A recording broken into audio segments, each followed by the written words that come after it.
I'm David Lombardo, and this is WCNY's The Capitol Press Room, and we're joined in the studio by Assemblymember Pamela Hunter, a Syracuse Democrat, who's pushing legislation to create a comprehensive system for how automatic license plate reader technology is used and deployed around the Empire State.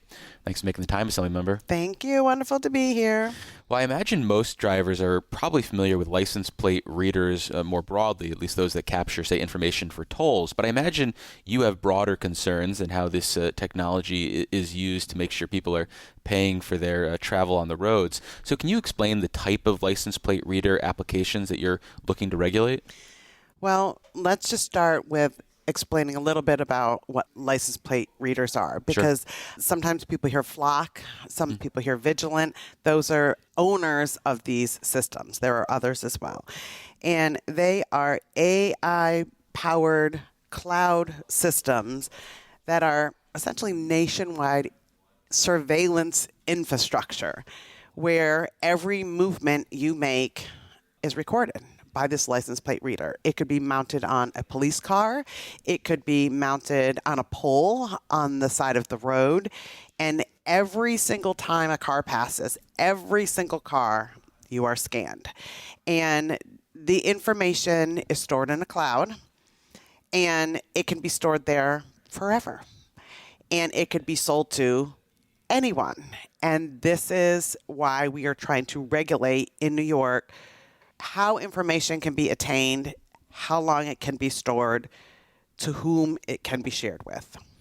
And what do you view as some of the answers to those questions, like who should have access and how long something should be stored Well, for? our bill says that only New York entities and federal entities with a warrant can access this information.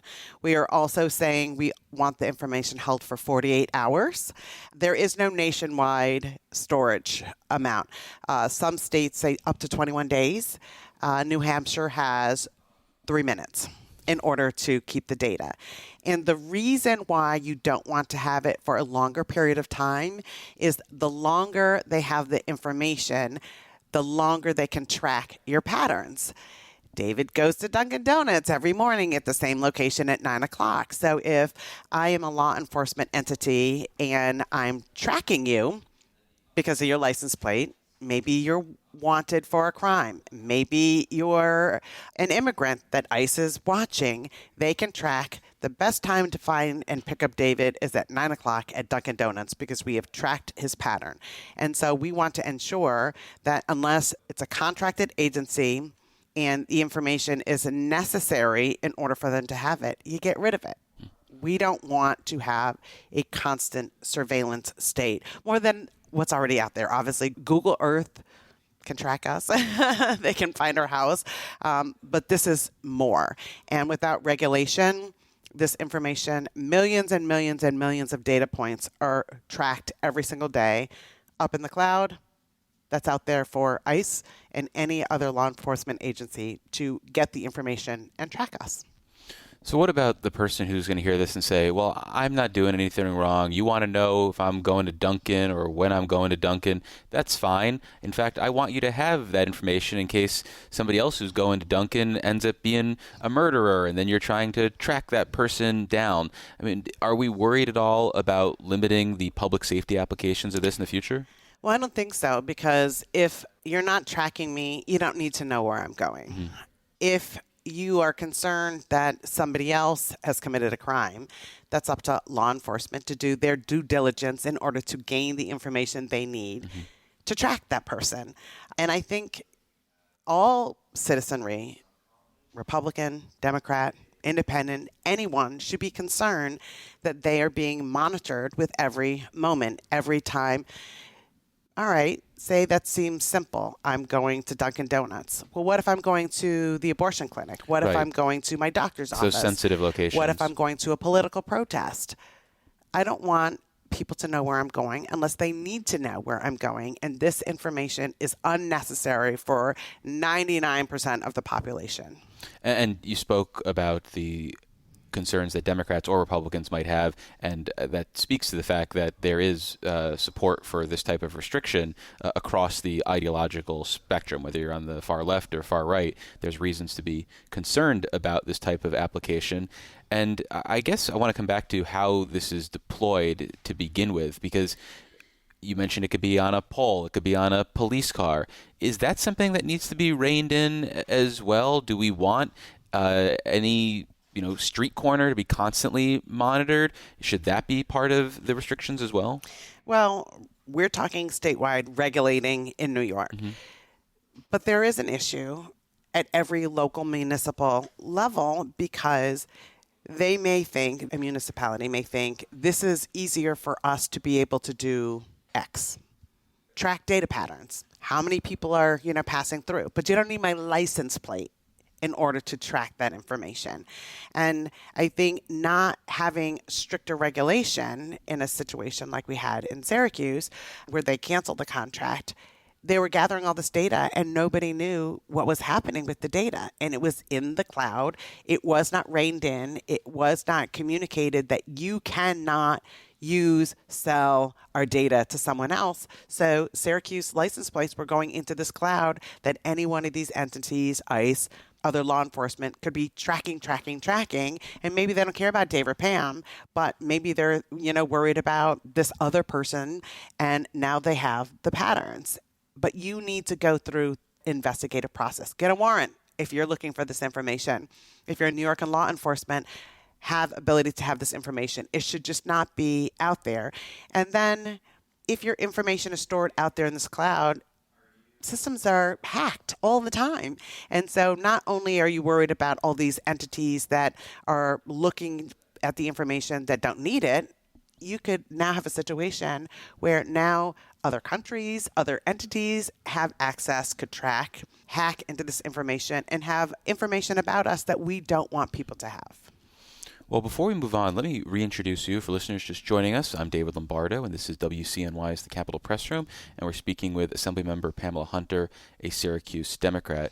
So this is not a new technology. These are not new applications we're talking about. I mean, for more than a decade, the State Department of Criminal Justice Services has funded hundreds of license plate reading systems across the state. So do you feel like the state officials, both the Cuomo administration and subsequently the Hochul administration, have erred in just sort of doing this in a piecemeal approach? Or is there any reason to believe they've had any sort of rules or guidelines that they've passed on to jurisdictions when they've said, here's this technology, go forth and conquer? I think that is the blessing and curse of technology, is you don't know the capacity in the future until the future happens. You see, this is a good tool for us now. The law enforcement has had this, as you mentioned, for a long period of time. They can track. You have a suspended registration. They can track that with your license plate. You are flagged because you don't have insurance. They can track that. And so that seems innocuous, right? You get pulled over by the police. You're like, how would they know? I wasn't speeding. Why are they pulling me over? It says in our system, you don't have insurance. How would you know that? Because of the license plate reader. That seems okay. You want to make sure people are driving and have insurance, and those are specific areas. But now we're talking about tracking every single movement into a cloud where all of these entities have data. That probably wasn't considered when you start something. So I'll give you a different example. And I work a lot in the insurance space. And 8 years ago, we were having conversations about aerial imaging and drones.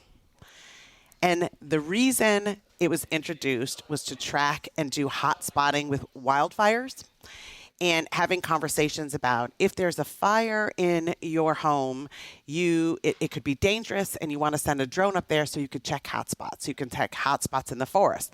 That all seemed okay. You don't want people to be unsafe going into the forest. You don't want people to unsafe going to a building that may have hotspots.